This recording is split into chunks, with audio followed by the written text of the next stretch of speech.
მოგესალმებით ეთერშია დასოტევის საინფორმაციო გამოშვება დღის მთავარ სიახლეებს მარია მელიავა გაგაცნობთ. საქართველოში პროტესტი ქვეყნის მასშტაბითაა და თბილისით არ შემოიფარგლება სწორედ ამიტომ დაიწყე რეგიონებში ტური. ამის შესახებ საქართველოს მეხუთე პრეზიდენტი სალომე ზურაბიშვილი X-ზე წერს.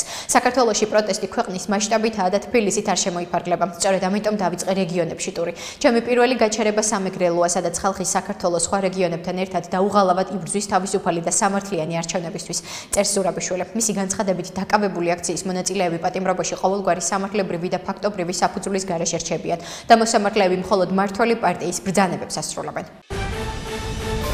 1991 წლის 13 იანვარს მამაცმა და ერთიანმა ლიეტუველმა ხალხმა დაიცვა დამოუკიდებლობა.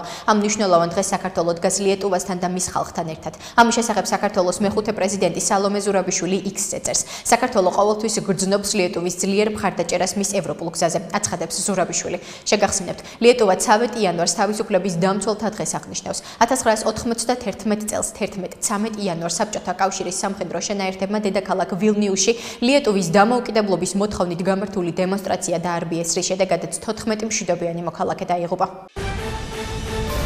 ესტონეთის პარლამენტის საგარეო საქმეთა კომიტეტის თავმჯდომარე მარკო მიხელსონი გერმანიის პარლამენტის საგარეო საქმეთა კომიტეტის თავმჯდომარე მიხაილ როთის მიერ სოციალურ ქსელში გამოქვეყნებულ პოსტს ეხმაურება, რომელშიც აღნიშნულია, რომ საქართველოში ყველა პოლიტპატიმარი უნდა გათავისუფლდეს. გეთანხმები ძვირფასო მეგობა, რომ მიხაილ როთ გარდა ამისა საქართველმა ხალხმა უნდა დაიბრუნოს თავისი ევროპული მომავალი ახალი თავისუფალი და სამართლიანი არჩევნების გზით, წერს მიხელსონი. შეგახსენებთ, მიხაილ როთმა სოციალურ ქსელ X-ში დაწერა, რომ ივანიშვილის რეჟიმმა ყველა პოლიტპატიმარი უნდა გაათავისუფლდეს. ისეთი ავტორიტარული რეჟიმი, როგორიც საქართველოშია, რომელიც დაპატიმრებით ცდილობს ოპოზიციის და კრიტიკული ხმების გაჩუმებას ადრე თუ გვიან წააგებს. ბატონო ივანიშვილო, ახლავე გაათავისუფლეთ ყველა პოლიტპატიმარი, დაწერა როთმა. ოცნების ძალადობრივი რეჟიმი ჩიხშია და მათ აუცილებლად მოუწევთ პერსონალური პასუხისმგებლობა თითოეულ დანაშაულებრივ ქმედებაზე. მოგიწოდებთ ყველას, დავდგეთ ჩვენი თანამოქალაქეების გვერდით და ერთად დავიცვათ ჩვენი ქვეყნის ევროპული პერსპექტივა და თავისუფლება, რომელიც ჩვენი უდიდესი ძალაა. ამის შესახებ პარტიის გახარია საქართველოსთვის პოლიტიკური საბჭოს წევრმა ვიკა ფილფანმა ბათუმში ბრიფინგზე განაცხადა. მისი თქმით 11-12 იანვარს ბათუმში ოცნების რეპრესიულმა რეჟიმმა კიდევ ერთხელ გამოავლინა თავისი ნამდვილი სახე, სისატიკე, რომელიც მიმართულია ჩვენი ქვეყნის ახალგაზრდების წინააღმდეგ. ფილფანის განცხადებით მისი პარტიის მოთხოვნაა უკანონოდ დაკავებული ადამიანების გათავისუფლება და ხელახალი არჩევნების თარიღის გამოცხადება. ჩვენი ქვეყნის ბედი ჩვენს ხელშია და არავითარ შემთხვევაში არ უნდა დავუშვათ, რომ რუსმა ოლიგარქმა წაგვართვას ის, რაც გვეკუთვნის ხალხს. საქართველოს და მისი ევროპული მომავლის იდეის გამარჯვება. ამის შესახებ კოალიცია ძლიერი საქართველოს ლიდერი მამუკა ხაზარაძე სოციალურ ქსელში წერს. ოპოზიციონერი პოლიტიკოსი ამერიკის შეერთებულ შტატებში ვიზიტზე საუბრობს და აღნიშნავს, რომ მათ შეხვედრა უპირველესად ქართული საზოგადოების წარმომადგენლებთან გამართეს.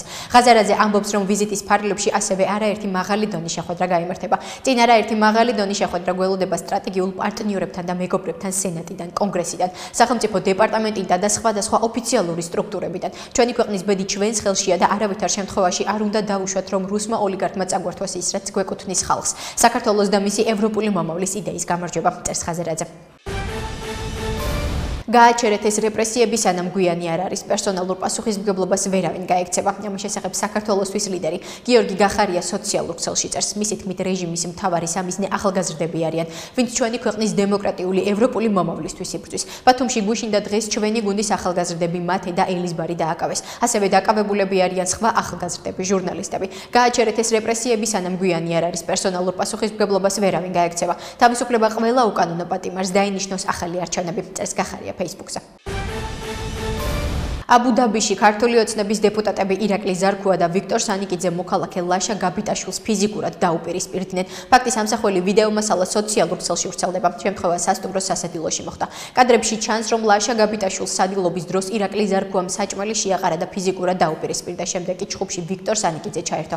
კადრებში ასევე ჩანს, რომ ადგილზე იმყოფებოდა ქართული ოცნების კიდევ ერთი დეპუტატი გელა სამხარაული. მოგვიანებით გაბიტაშვილმა ვიდეო მიმართვა გაავრცელა, სადაც ამბობს, რომ მომხდარი გუშინელ ფაქტს უკავშირდება, რადგანაც მან ირაკლი ზარქუასა და ვიქტორ სანიკიძეს რუსი მონა უწოდა. ცნობისთვის, გუშინდელი დაპირისპირების დროს მხარეებმა ერთმანეთს სიტყვიერი შეურაცხყოფა მიაყენეს.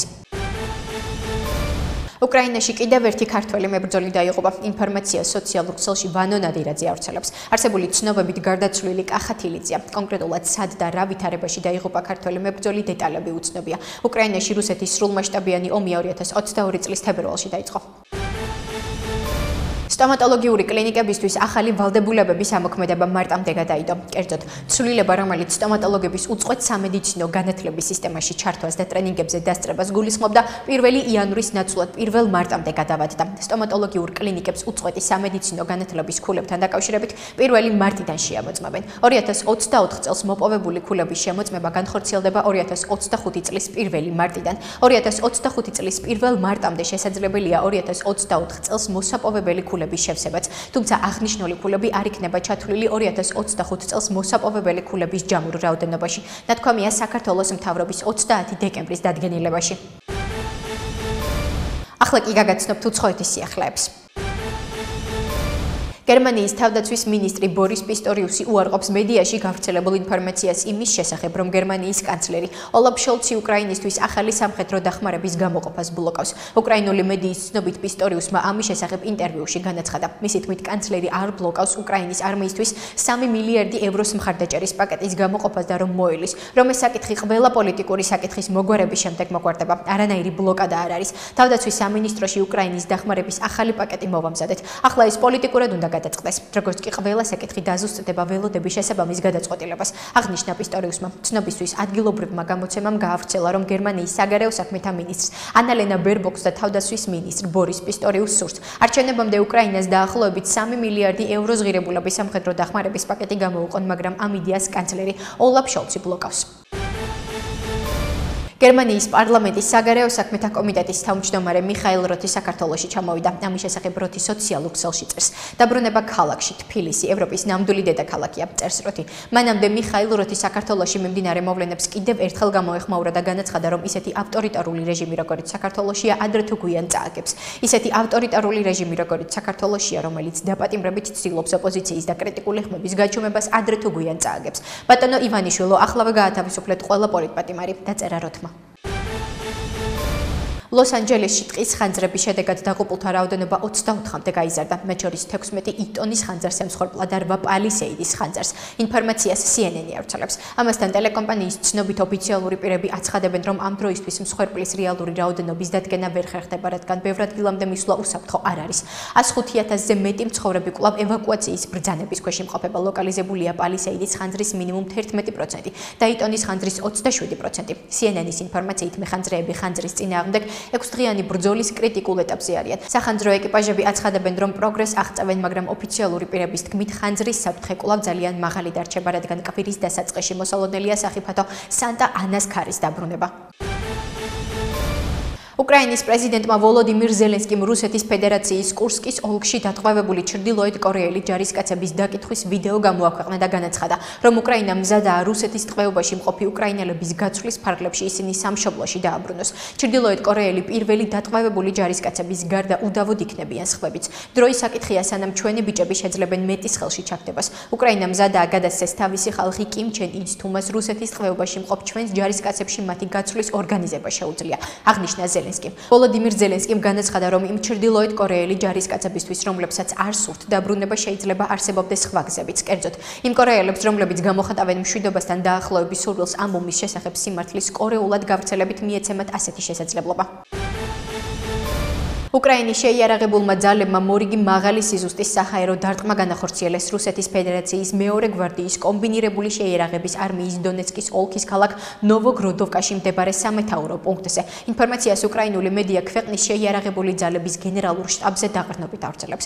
გენშტაბში აცხადებენ, რომ ეს ოპერაცია დონეცკის მიმართულებით საოკუპაციო ძალების სამეთაურო პუნქტებზე საცეცხლე დარტყმების სერიის გაგრძელებაა. უკრაინის შეიარაღებული ძალები ავლენენ კოორდინაციისა და პროფესიონალიზმის მაღალ დონეს მტრის სარდლობისა და კონტროლის რგოლების ძირითადი ობიექტების და სამხედრო ინფრასტრუქტურის იდენტიფიცირებასა და განადგურებაში. ნათქვამია გენერალური შტაბის განცხადებაში. ასეთი იყო მიმდინარე სიახლეები მომავალ შეხვედრამდე.